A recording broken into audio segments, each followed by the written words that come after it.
Você sabe que PJ não tem aposentadoria e mesmo assim não investe nada por mês. Vamos resolver isso hoje. Clica aqui no link na descrição e vem aprender a investir de verdade com a UVP, a melhor escola de investimentos do Brasil.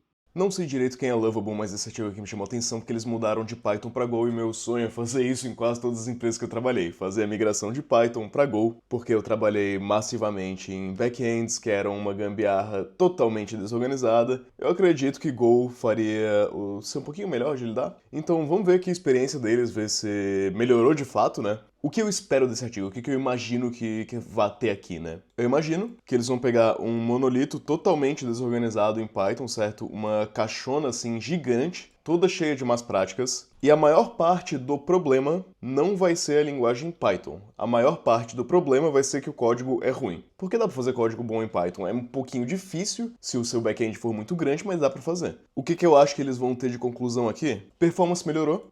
Não sei se vai ser relevante pro caso deles, né? Eu sei que nas empresas que eu trabalhei não seria uma consideração nada relevante. A gente não lidava com milhões de requests por dia. Outra consideração que talvez eles cheguem, né? Que eu imagino que eles vão chegar. Problema de tipagem, problema bem grande em Python, na minha opinião. E eu acho que a última conclusão que eles vão chegar aqui é que boa parte do problema não era o Python. Boa parte do problema era más práticas e código Go Horse, e no momento que eles reescreveram isso, já sabiam o que eles precisavam, certo? Porque o problema de uma aplicação é que enquanto você está escrevendo ela, você não sabe o que você precisa. Como você não sabe o que você precisa, você não consegue planejar adequadamente para o futuro, principalmente se você é alguém com pouca experiência. Quando você está reescrevendo algo, você sabe exatamente o que você precisa que seja feito. Nesse saber exatamente o que precisa que seja feito, é óbvio que a gente consegue escrever um código com uma adequação muito mais fina, uma adequação muito mais perfeita para o que a gente precisa. É óbvio que vai ter muito menos gambiarra, porque você já sabe tudo que você vai precisar, certo? Então, o problema na maioria das grandes aplicações de Python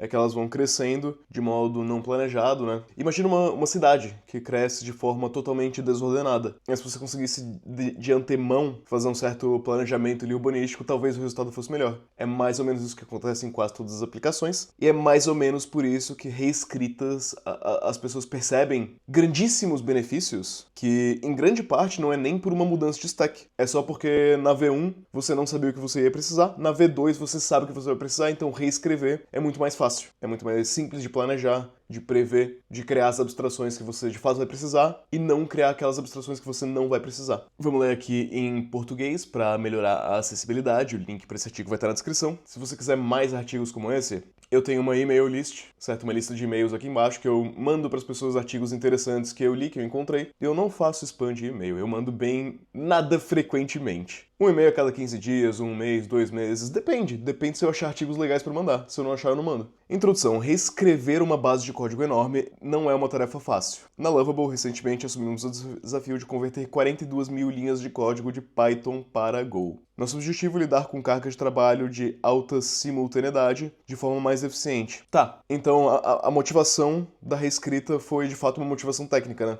Foi uma motivação de performance. Enviar recursos mais rapidamente e manter uma codebase mais limpa e sustentável.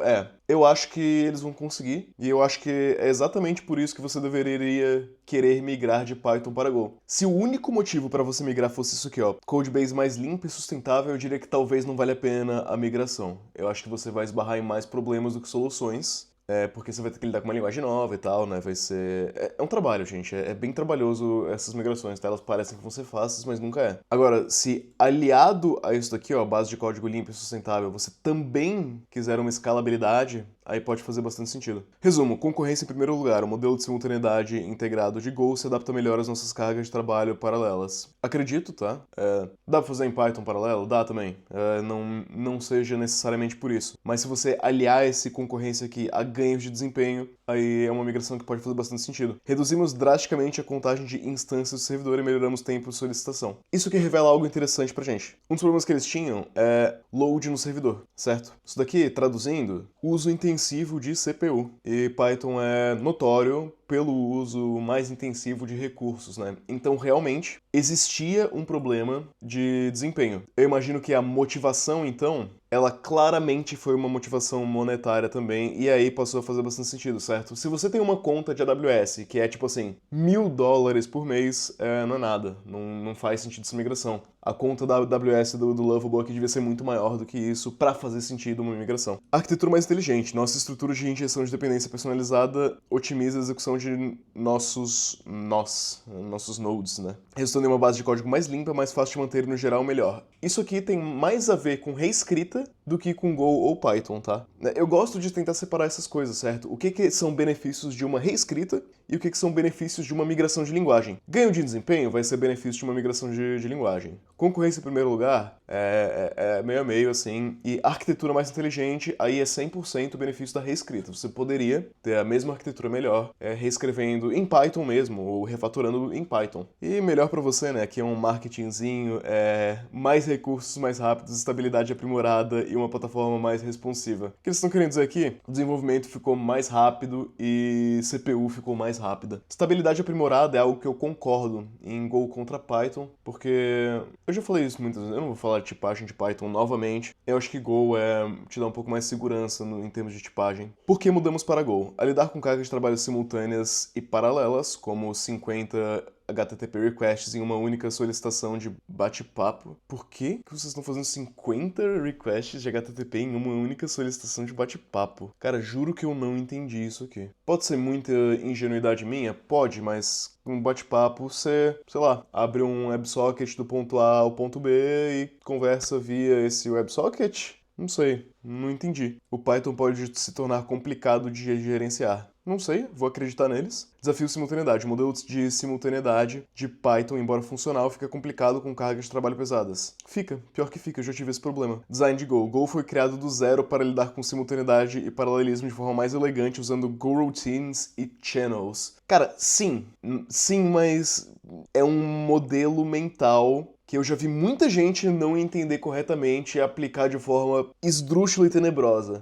Eu acho que a curva de aprendizado de Go Routines e Channels, ela é íngreme, né? A curva de aprendizado aqui não é fácil isso daqui. Se você vai migrar de Python para Go achando que é um passeio no parque, não vai ser. Construindo nossa própria estrutura de Dependency Injection. Nossa codebase de Python também acumulou muita dívida técnica. Sim, normal. V1 de um produto acumula muita dívida técnica. E sentimos que precisávamos de um novo começo para continuar melhorando o Lovable. Como parte da migração, desenvolvemos uma estrutura de injeção de dependência declarativa, Dependency Injection. Muito legal. Acredito, assim, na minha ingenuidade aqui de alguém que está lendo um artigo de 5 minutos, acredito que nada impediria de você fazer um refactor parte por parte no Python mesmo, na sua codebase, sem ter que escrever do zero. A reescrita do zero é uma medida um pouco drástica que eu acho que as pessoas acabam utilizando demais. Eu acho que você vai, em muitas empresas, certo? Você tem um problema que você vai reescrever o negócio do zero, e depois de 3, 6, 9 meses, o novo vai virar o antigo de novo, você vai acabar nos mesmos problemas. Às vezes o seu problema não é um problema técnico de que a sua codebase não permite evolução. Às vezes ele é um problema de que a forma com a qual a sua equipe trabalha, a forma com a qual a sua equipe lida com dívida técnica, é uma forma que faz com que a dívida técnica sempre cresça. É uma forma com que faz com que os problemas sempre vão se acumulando e chega num ponto que você tem que jogar tudo no lixo e refazer do zero, porque acumulou-se muitos penduricalhos que nunca foram resolvidos. Isso é um problema, na minha visão, tá? Da forma como a empresa lida e não é um problema que é resolvido com uma reescrita do zero, geralmente. Mas não tô criticando os caras, tá? Acho que até nesse caso aqui, a reescrita era adequada. Se eles planejam escalar isso daqui, Go vai ser melhor. Como funciona? O framework cria dinamicamente um gráfico de nodes e executando assim que as dependências estiverem prontas. Criaram um Dependency Injection aqui, benefícios. Essa abordagem mantém o nosso código estruturado, reduz complexidade, acelera o desenvolvimento e o debugging. A gente tem um vídeo no canal sobre Dependency Injection, não vou falar muito sobre, acho legal, apoio. Impacto na experiência do usuário. Traduzir o Lovable para adorável. Mudar para Go significa melhorias significativas para a nossa comunidade de usuários. Implementações, acredito, mais rápidas. O tempo de... o que é implantação? Deploy. Deploy de 15 minutos para 3 minutos. Tá, legal, mas talvez irrelevante. Sinceramente, em todos os lugares que eu trabalhei, o tempo de deploy não é algo que afetava muito nada, assim. Porque raríssimos casos a gente precisava fazer um hotfix em que esse tempo aqui ia fazer diferença. Acho que quase nunca. Raríssimos casos isso aqui nos causou um custo muito grande ou qualquer coisa do tipo. Então, legal, mas meio inútil. Velocidade aprimorada. Os tempos médios de solicitação, imagino que requests. Pô, vamos ler isso aqui em inglês, não deu. Os requests são 12% mais rápidos. Cara, novamente, não acho muito relevante assim, tá? Pensa, se você clica num site, ele demora 1 segundo para abrir, ou ele demora 1,1 segundo para abrir, é uma diferença notável? Não muito, né? Não vale uma reescrita para isso aqui. Agora, isso aqui vale. Eficiência de recursos, né? Reduziram o número de instâncias de servidor de 200 para 10. Aqui vale. Aqui vale muito. Realmente, 200 instâncias de servidores estavam torrando muita grana com o CPU. Reduzir para 10 foi...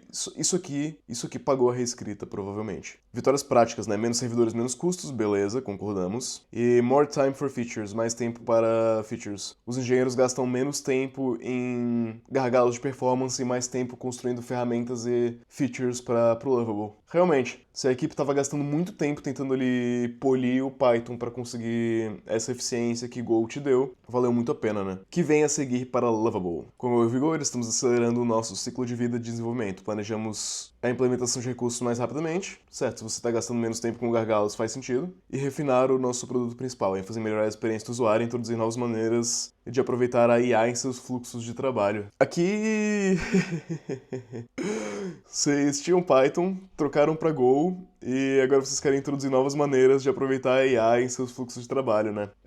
Bom, te falar que para isso aqui o Python seria melhor, tá? Claro, se a sua utilização de IA é apenas chamar a API da OpenAI ou apenas chamar a API de um provider, beleza, tudo certo. Se não é isso, né? Esses são fluxos mais complexos de IA, o Python talvez fosse te ajudar mais nesse caso específico. Conclusão, migrar 42 mil linhas de código Python para Go foi um desafio de engenharia significativo, mas posiciona Lovable para se mover mais rápido e construir melhor. Cara, esse artigo seria mais interessante se ele fosse escrito daqui 6 meses, né? Porque a gente ia poder ver se o que eles queriam se confirmou de fato. Mudanças desbloqueiam um modo de simultaneidade mais robusto, melhora o desempenho e libera a nossa equipe para inovar. Vamos ver se daqui a um tempo eles não vão voltar para os mesmos problemas, né?